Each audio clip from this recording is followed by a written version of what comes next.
Hi Sarah, how are you? Hi Anna. Good, thanks. And you? Good too, but a bit in a hurry. My course starts in 10 minutes. Oh, what course do you have now? Pragmatics. Pragmatics? What's that about? Well, it is a really interesting course, but I have only got 5 minutes to explain.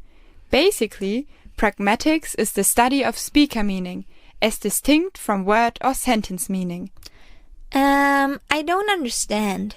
Can you say that in easier words again? No worries. I had troubles as well at the beginning.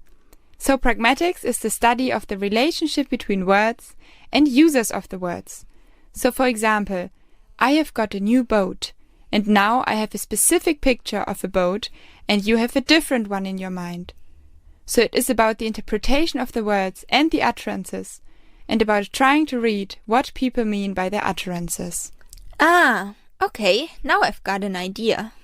If you're interested in more, I can recommend the book Pragmatics by George Yule.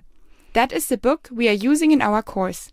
He also explains pragmatics in more detail, along 4 different dimensions. Ah, do you still have time to give me a quick overview about that as well? Yes, sure.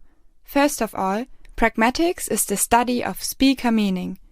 That means it is concerned with the interpretation of the speaker meaning by the listener. So, for example, if someone asks, "May I have a glass of water?" the listener interprets that the speaker is thirsty. Oh, I never thought about it from that perspective. What is the second dimension? The second dimension is the study of contextual meaning. So it is about the interpretation of what people exactly mean in a specific context and how the context influences what is said. For example, you are at my place and I ask you if you could bring me a glass of water. So the utterances are not fitting the context, because usually I would offer you something to drink at my place and not the other way round. So you can see how the context influences the meaning. I'm not quite sure if I got that right. Could you give me an additional example? No problem. Think about the beginning of a conversation. The first person asks, "Hi, how are you?" And the second person answers with, "Ah, lovely weather today." So you can see it is grammatically correct, but it doesn't fit the context and the situation. Ah, now I got it. And do you want to know about the third dimension? Yes, please, if you don't mind. Not at all. It is a really good practice for me. The third dimension is the study of how more gets communicated than is said, which means that you, as a listener, have to investigate the invisible meaning. What do you mean by invisible meaning? Maybe it is easier to understand if I give you an example.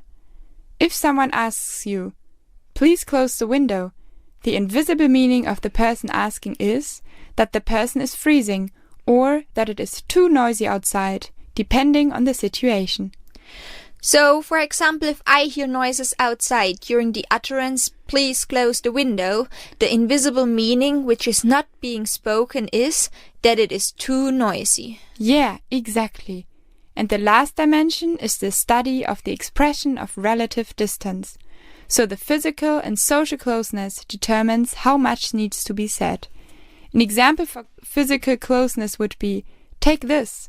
So only people close to the speaker know what this refers to. And social closeness can be found between friends. An example would be if I tell you, "We had fun on the weekend." You would know that it was last weekend, and that you know which friends of mine are meant by we. Oh, okay. Yes, that makes sense. It seems to be a very complex topic. Yes, it is. But it is super interesting too. I'm really sorry, but I think I have to hurry up now. Yeah, sure, you better be on time. But thanks for your time and explanations. We can talk about pragmatics another time again if you want. Yes, I would love to talk more about this topic with you. Sure, see you later.